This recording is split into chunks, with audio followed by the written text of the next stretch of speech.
Time to check out some of the Netflix animated movies that I missed in 2023. We're going to talk about The Magician's Elephant, The Monkey King, Leo, starring Adam Sandler, and Chicken Run, Dawn of the Nugget.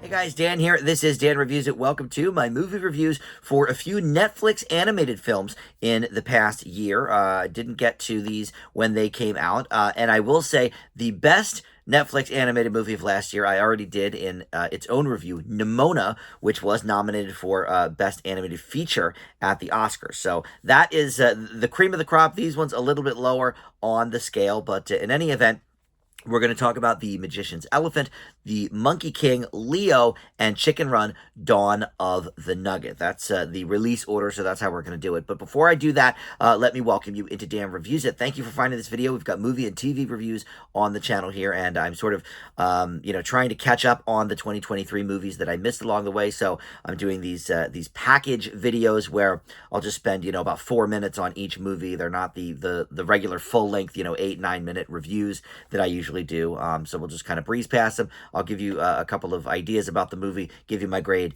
and move on. So you can look forward to more of these as we are, I know heavily into 2024 at this point, but I'm still taking a look back at the movies I missed along the way. And so these are 4 of the Netflix animated ones. So we'll tackle these here, starting with The Magician's Elephant. And this is based on a book, a kid's book, from 2009, and essentially this is about this kid Peter, voiced by Noah Jupe, who is an orphan being raised by his guardian, but essentially he wants to search for his long-lost sister, Adele. And early in the movie, a fortune teller mentions that he needs to find the magician's elephant, follow the magician's elephant, and he doesn't even know what that means. So it leads him on a pretty fun journey to find the magician's elephant, etc. And the other voice work here includes Mandy Patinkin,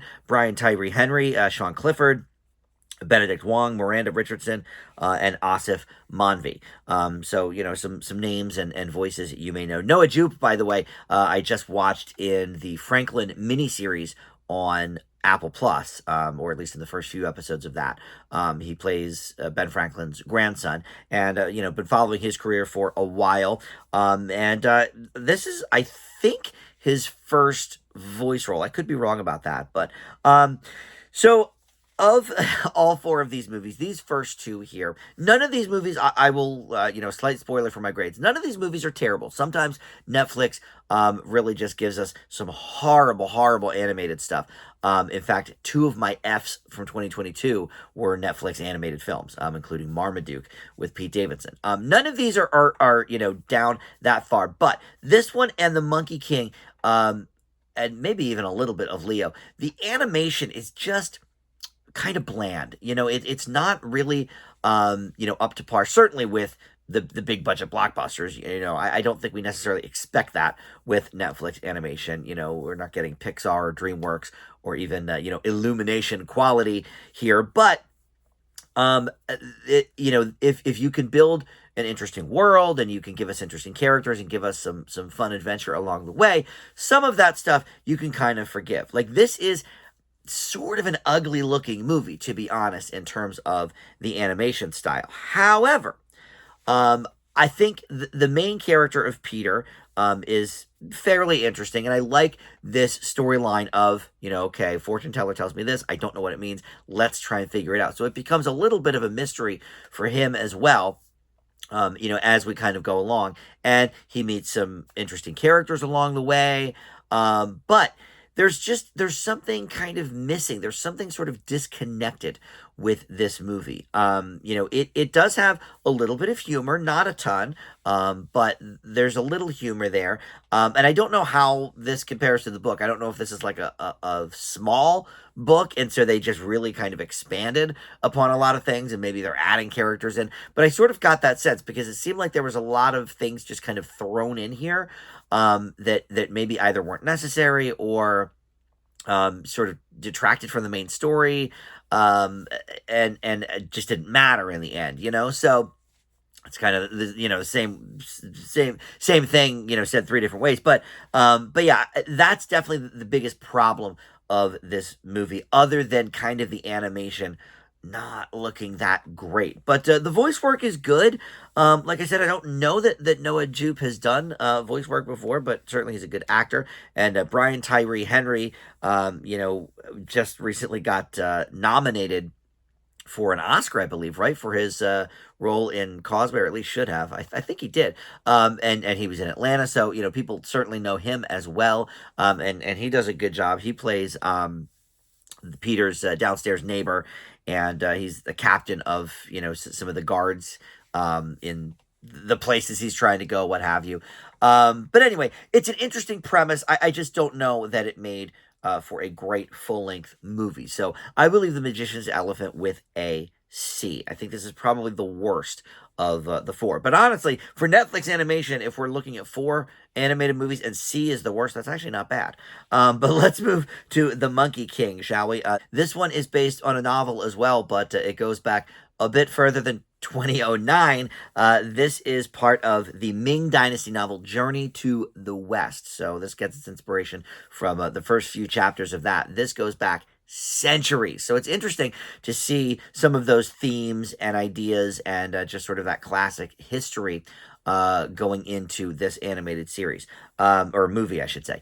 And for the animation, this is, I think, what we kind of think of, or at least what I think of when I think of the typical Netflix animated film. It's a little more fluid maybe than The Magician's Elephant, but it's still not up to par with your big budget animation studios. And that can work, again, but the animation probably not great in this. So, it's going to depend on, I think, the story in a lot of ways. But we have Jimmy O. Yang here as the Monkey King, and great voice actor D. Bradley Baker as the baby Monkey King in flashbacks. But we also have Bowen Yang, Joe Coy, Stephanie Su, B.D. Wong, Hoon Lee. So, I mean, it's really a who's who of, great Asian American actors and actresses of the day. And so, from a basic plot standpoint, the Monkey King teams up with a young girl on an epic quest for immortality, and along the way having to battle demons, gods, and dragons, and his own ego. And in fact, I mentioned Nimona, this great movie. There's actually, little shades maybe of that sort of, two people teaming up, one that thinks they are, larger than life and the bee's knees, and the other one, just trying to kind of get by and helping a little bit. But with that, the action sequences here are pretty good. I think the biggest problem with this movie is it is really, really for the young set. I think, adults are going to be maybe not necessarily bored with it, but just, all right, we've seen a lot of this stuff played out in many, many other forums along the way, movies and TV shows alike. Just because, I guess, the template for this is so old, going back centuries. I guess we've probably seen a lot of this, many times over. So I think for young kids, it will be entertaining. There's certainly some cute jokes and stuff in here. And if I'm remembering right, I don't think there's a lot of like adult jokes. So I think it's perfectly appropriate for, young kids. And I think that's who really will get the most out of this, probably under like 6 or 7. It's certainly fun with the action. It's colorful. The characters are fun. The Monkey King himself, is fun. But yeah, it's a lot of, sort of been there, done that for older folks. So I don't think I enjoyed it as much as a youngster would. And that's not necessarily, I guess, a slight on the movie, because if a movie is designed for a certain sect of people, I can't really take off points for that necessarily. But at the same time, in this day and age, I think most animated movies strive to kind of bridge that gap and have it be entertaining for both adults and young kids. And I don't think this quite hit that mark. I don't think they quite threaded that needle. But in any event, the action sequences are pretty cool and fun. So I will give it credit for that. But this one's just a little slightly better than the previous one for me. I will leave The Monkey King with a C Plus. All right, now we get to what I think is probably the biggest surprise, which is Leo. Surprise because it is an Adam Sandler animated movie in which he does the lead voice, and that definitely conjures some ideas about what the movie is going to be like. Right? We've had Hotel Transylvania as a series. We've had the Eight Crazy Nights, and just all of his Netflix output, in the more comedic variety, um, maybe conjures up some ideas. But that being said, I do think this is the best of the Adam Sandler animated films. It might actually be the best of his Netflix output, at least in terms of comedies. I think it is. His movie Hustle was pretty solid, but that was a drama. But anyway, so he plays this lizard Leo, who is 74 years old. He realizes, or he learns, I guess, that he only has about a year to live, and he's been stuck in the same Florida classroom for decades in their little terrarium there. With his turtle mate, voiced by Bill Burr, and he plans to escape when he realizes that his demise is imminent. But instead, he gets caught up in the problems of these middle school kids, and lets them know that he can speak and he can talk with them, and he becomes sort of a friend and a counselor kind of to them. So Robert Smigel actually was one of the directors here, and of course we know him from back in the Adam Sandler SNL days, and then he went on to work with Conan and everything. So that's kind of interesting. But this actually has three directors, which is maybe a little bit of a problem. It may be why it's a little tonally off in certain ways. But Robert Mariani and David Wachtenheim, don't know either of those people. And Sandler and Smigel co-wrote this movie as well with Paul Sato. So it's got a lot of that Sandler humor in it. Um, I actually really liked this when I watched it. I thought look, you have to get used to the voice. He's doing one of his classic Adam Sandler voices, which personally I only sort of vaguely liked when I was a kid. But now as an adult, it's like really annoying. But okay, he's playing a lizard. He's not necessarily playing some, weird man character like Hubie Halloween or something. So, all right, we'll give it a little bit of a go for that. You do get used to the voice. Bill Burr doing nothing to change his voice, so he's just doing Bill Burr as a turtle. All right, sure. But what's really interesting about this movie is as it goes along, his interactions with the kids and the life lessons, I think, for middle schoolers maybe or younger watching this movie, I was actually really impressed by, and I am as floored by that as anybody. That was quite a shock to me. Now, the biggest negative for this movie, I would say, other than you have to get used to the Sandler voice, is that this is a musical. And the only reason that's a negative is because I watched this about 3 weeks ago. I actually completely forgot it was a musical until I was looking up, the stats and stuff to talk about who wrote it and whatever.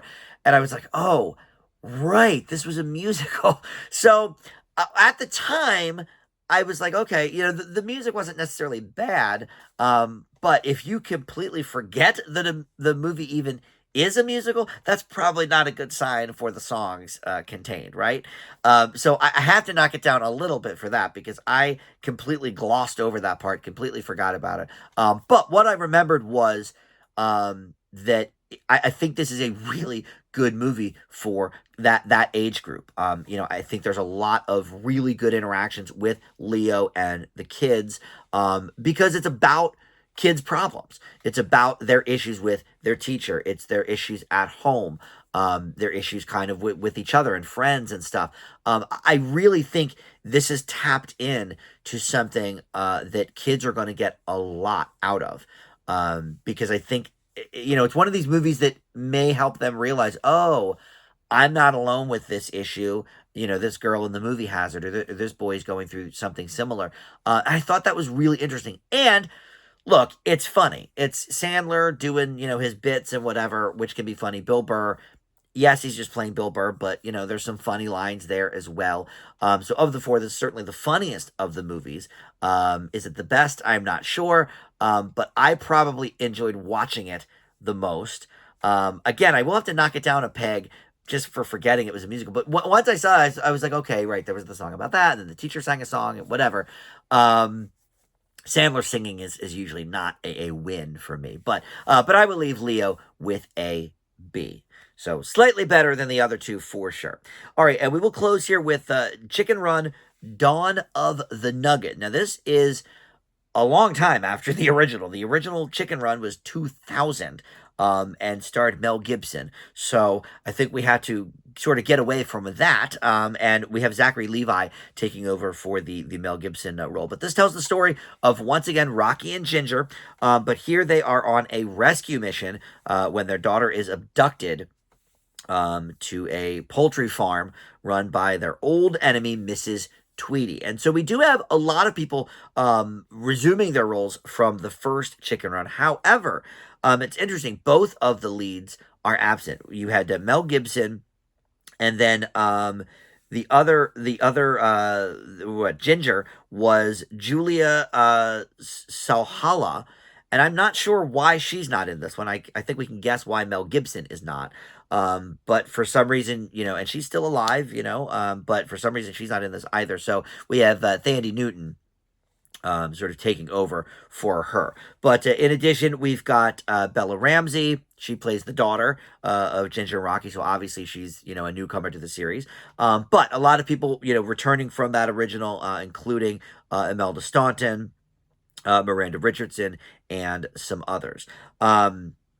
And there is apparently some archive recording of Julia Sohala from the first film in flashback sequences. So she does have, a little part here. But look, this is part of that Aardman collection of, the stop motion animation, as was the first Chicken Run and all of the Wallace and Gromit movies and Shaun the Sheep and all of that.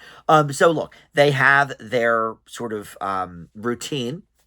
And this falls right in line with that. Now, I will admit, I actually never saw the first Chicken Run. It came out at a time when I wasn't really, kind of devouring every movie out there. And it just wasn't something that interested me. I was, in my early 20s at the time. So I was like, okay, if it's Pixar, I'll watch it. If it's anything else, maybe Shrek.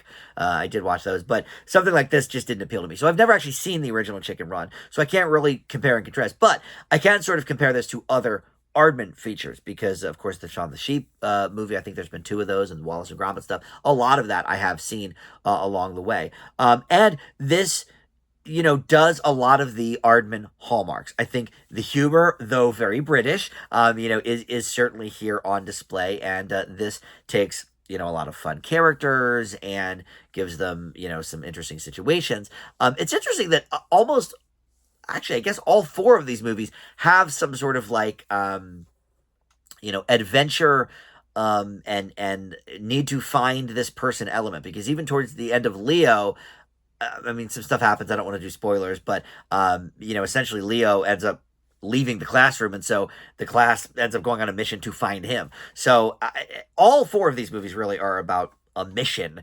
of adventure and the people we meet along the way, etc.